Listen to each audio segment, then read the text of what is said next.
ሰላም ተኸታተልቲ መደብ ስፖርት ኣብ ሲነማ ሰመረ እንቋዕ ሓጎሰና ኤርትራዊ ፕሮፌሽናል ተቀዳዳማይ ጅግና ናትናኤል ተስፋጽዮን ናቱ ቀዳማይ ናይ ግራንድ ቱር ዓወታ መዝጊብሎ ካልኣይ ደረጃ በመሓዝ ኣብ ፖዲየም ደይቡ እዚ ዝበለጽ ዓወት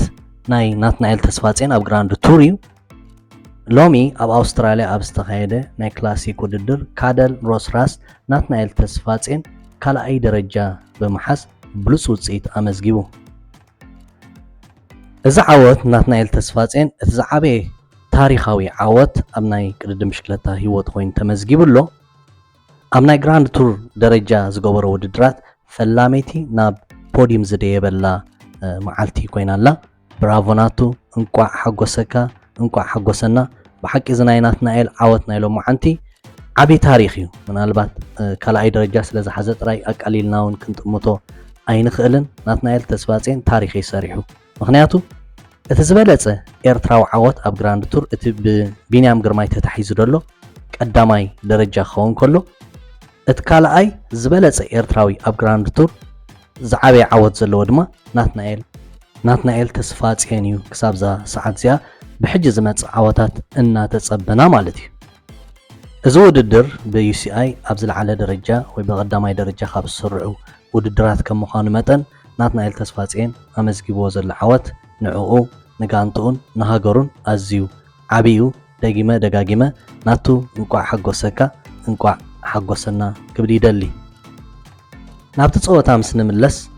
ከምቲ ዝረኣናዮ ካብ መጀመርትኡ ብዙሕ ናይ ምምላቕ ፈተናታት ዝተረኣዮ ከቢድ ውድድር እዩ ነይሩ ውስን ዝኾነ ዓቐበታት እውን ስለ ዝነበሮ በዳሂ ውድድር እዩ ነይሩ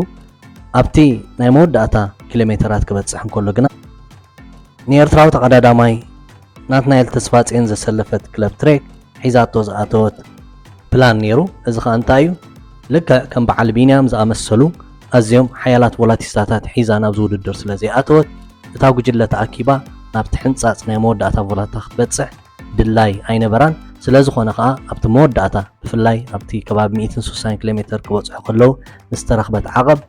ብዝግባእ ዘዊሮም ነታ ጉጅለ ፋሕፋሕ ክትብል እዩ መደብ ገይሮም ከም ውፅኢቱ ድማኒ 19 ተቀዳደምቲ ጥራይ ዝሓዘት ጉጅለ ንቅድሚት ክትውንጨፍ እንከላ ተኻልአይቲ ጉጅለ ግን ወይ ተዓባይ ጉጅለ ግን ተመቂላ ተሪፋ ማለት እዩ ከምቲ ዝሓሰቦ ድማ ብጀካ ጆናታን ናርዛረቭ ናይ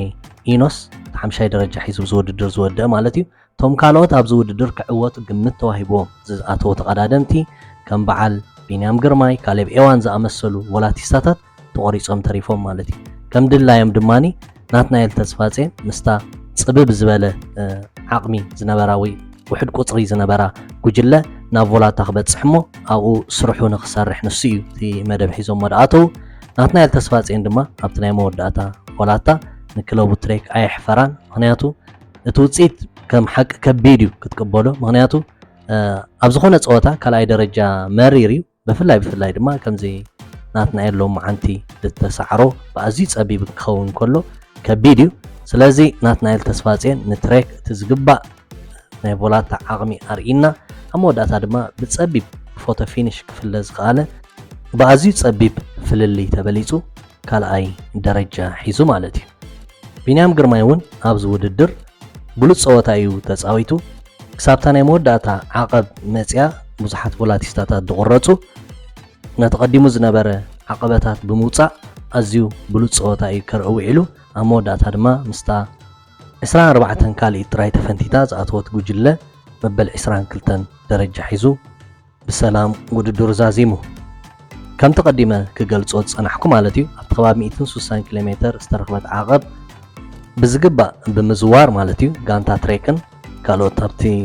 ቀዳመይቲ ጉጅለ ተፃወተን ዘሕለፋ ክለባትን ብፍላይ ክለብ ትሬክ ሰለስተ ተፃወቲ እዮም ነይሮም ኣብ ቅድሚት ሓያል ዝኾነ ናሃሪ ብምፍጣር ነቶም ቮላቲስታታት ኣብቲ ዓቐብ ከም ዝተርፉ ገይሮሞም እዚ ድማ ብዓብዪ ማለት እዩ ናይ ክለብ ትሬክ ስራሕ እዩ ነይሩ ብልክዕ ድማ እቲ ዝሰርሕዎ ስራሕ ኣብ መፈፀምታ በፂሑ ናትናኤል ተስፋጽዮን ከምቲ ዝረኣናዮ ሓያል ዝኾነ ናይ ቅፅበታዊ ውድድር ዓቕሚ ኣርኢና ካልኣይ ደረጃ ሒዙ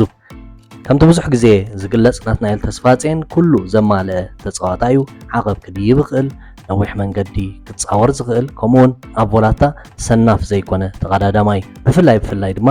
እታ ጉጅለ ታብቲ ቮላታ ትበጽሕ ጉጅለ ውሕድ ዝበለ ቁፅሪ እንተደኣ ሃልይዋ ናትናኤል ተስፋፅን ሰናፍ ከም ዘይኮነ ኣብ ዝተፈላለየ ኣጋጣሚታት ክንሪኦ ክኢልና ኣለና። ኣብ ውሽጢ ዝሓለፈ 2 ሰሙናት ካልኣይ ግዜ እዩ ናይ ካልኣይ ደረጃ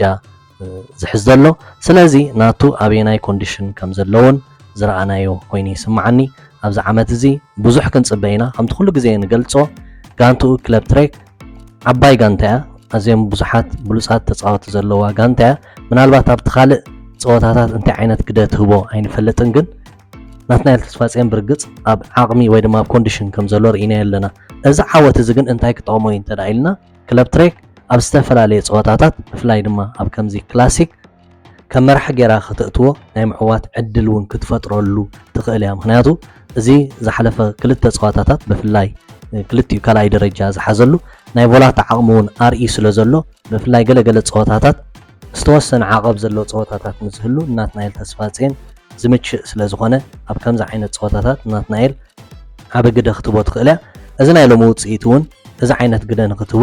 ቆላሕታ ክትገብረሉ ዝግድድ ውፅኢት እዩ ማለት እዩ። ኣብ መወዳእታ እምበኣር ኣውስትራልያዊ ፒተር ላውረንስ ካብ ኤፍዲጄ ቀዳማይ ኮይኑ ክዕወት እንከሎ ኤርትራዊ ናትናኤል ተስፋፅን ካብ ትሬክ ካልኣይ ደረጃ ሒዙ ዚመርማን ጆርጅ ካብ ኢንተርማርች ድማ ሳልሳይ ደረጃ ሒዞም ኣብ ፖዲየም ደይቦም። ከም ተቐዲመ ዝገለጽኮ ቢንያም ግርማይ ምስታ 24 ካልኢት ድሒራ ሕንፃፅ ዝበፅሐት ጉጅለ ብምዃን መበል 22 ደረጃ ሒዙ ወዲኡሎ። ጓሓጎሰና ናትናኤል ተስፋፅን ድማ ተዘኪሩ ዝነብር ዓወት እዩ ለጊስልና ዘሎሞ እንቋ ሓጎሰና። ኣብዚ ክገልጾ ዝደሊ ነገር እንተደኣ ሃልዩ ብሓቂ ኣብዚ ሰዓት እዚ እዞም ኤርትራውያን ተቐዳደምቲ ናይ ብሽክለታ ከም በዓል ቢንያም ግርማይ ናትናኤል ተስፋፅን ካልኦትን ሓቢርና ብሓደ ንሕጎሰሉ ኣጋጣሚ ይፈጥሩልና ብምህላዎም ካብ ልቢ ከነመስግኖም ይግባአና እዩ። ምክንያቱ እታ እንኮ ብሓደ ኮይና ነጣቕዓላ ንሕጎሰላ ንጭድረላ ነገር እንተሃልያ ኣብ ሰዓት እዚ ዓወታት ናይዞም ብሉፃት ተቐዳደምትና እሞ ነዚ ስለ ዝፈጠርኩምልና ደጋጊመ እንቋ ሓጎሰና ክብሎም ይደሊ። እንቋ ሓጎሰኩም እንቋ ሓጎሰና ክብል ይደሊ። ናትናኤል ተስፋፅን ኣቹ ድሕሪ ፀወታ ኣብ ዝሃቦ ቃል እንታይ ኢሉ ከም ዝመስለኒ ምስጢር ኣይኮነን ብናይ ሳንቶስ ቱር ዳውን ኣንደር ውፅኢት ኣይተሓጎስናን ኣብ ፅቡቕ በዓቲና ነርና ግን ዕድል ኣይገበርናን ኣብዚ መወዳእታ ሰሙን ነዚ ዓወት እዚ ምብቃዕና ኣዝዩ ዘሐጉስን ኣደናቕን ኢሉ ቀፂሉ ድማ ናብዚ ውድድር ክንመፅእ እንከለና ክንዕወት መዲብና ኢናቲና ከም መደብና ነቲ ፀወታ ከቢድ ክንገብሮ ሓሊና ናተይ ስራሕ ኣብታ ተፈጥረት ውሕድ ቁፅሪ ሒዛ ናብ ቮላታ ትበፅሕ ጉጅለ ምህላዊ በቲ ከም ጋንታ ስራሕናዮ ፍፁም ዝኾነ ስራሕ ኣዝና ሕጉሳት ኢና። ካልኣይ ምውፃእ ከቢድ እዩ ብፍላይ ከዓ ብከምዚ ዓይነት ፀቢብ ፍልሊ ካልኣይ ደረጃ ክትወፅእ ከለካ ከቢድ እዩ ይኹን እምበር ኣነን ጋንታይን በዚ ውፅኢት ሕጉሳት ኢና።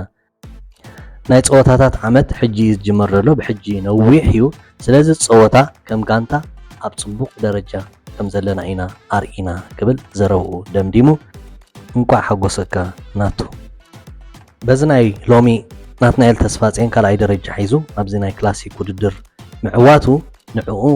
ንጋንትኡን ንኤርትራን 250 ነጥቢ ናይ ዩሲኣይ ከምፅእ ክኢሉ እዚ ኸ እንታይ እዩ ዘርእየና ኣብ ሓደ ፀወታ 250 ነጥቢ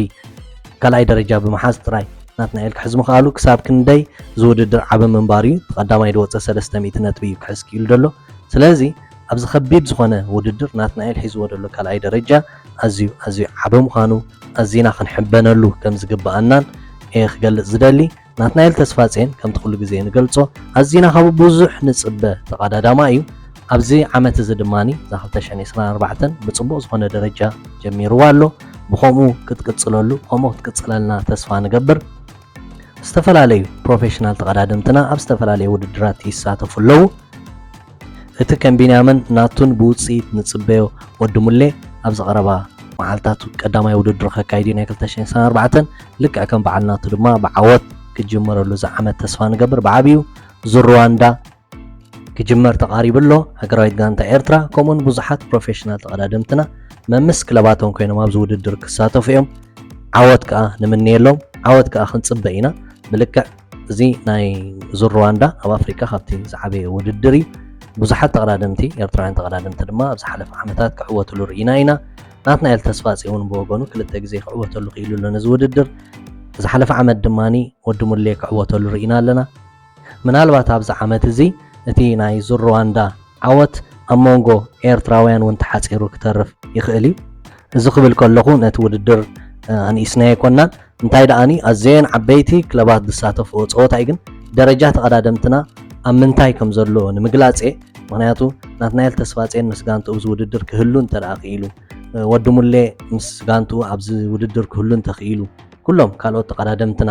እንተደኣ ናብዚ ውድድር ሃልዮም እቲ ምውድዳር ኣብ መንጎኦም ዘይኮነሉ ምክንያት እውን የለን ብዝኾነ ግን እዛ ዓመት እዚኣ ይርና እያ ትመስል ደላ ደጋጊመ ይርና ይግበራ እናበልኩ በዚ ናይ ናትናኤል ተስፋፅየን ኣቹ ብሉፅ ዓወት እንቋዕ ሓጎሰና ብል ናትናኤል ድማ እንቋዕ ሓጎሰካ ብል ኤርትራውያን ደገፍቲ ድማ ኣብ ኣውስትራልያ ተረኺቦም ተቐዳደምትና ዝሃብዎ ሞራል ኣዝዩ ዓብይ መግለፂ እውን የብሉን ኣብ ዝሓለፈ ዓመታት እንተዘይተጋጌ በዚ ጀማይካ እዮም ድፍለጡ ነይሮም ኣብ ትቅድድም ብሽክለታ ኣዝዮም ሓያላት ነይሮም ኣብ ዝተፈላለየ ሃገራት ድማ ከምኡ ዓይነት ደገፍ ረኽቡ ነይሮም ሎሚ ግን ኣብ ሰዓት እዚ ግን ኤርትራውያን ደገፍቲ መወዳድርቲ ዘለዎም ኮይኑ ኣይስማዓንን ምክንያቱ ኩሎም ተቐዳደምትና ኣብ ዝገብርዎ ዘለዉ ውድድራት ኣብ ነፍሲ ወከፍ ሃገራት ብህዝቦምን ብባንዴርኦምን ማሚቖም እቲ ውድድር ከካይድዎን ከለዉ ዝስምዖም ሞራል ቀሊል ኣይኮነን በዚ ክንቅፅሎ ድማኒ ተስፋ ይገብር ንኩላትኩም ኣፍቀርቲ ቅድድም ብሽክለታ ድማ ደጊመ እንቋዕ ሓጎሰና ይብል ብካልእ ሓበሬታ ክሳብ ዝምለሰኩም ሰሰናይ I am proud of my country and my flag, everything. I'd like to say only thank you very much for the support, everything. I love it.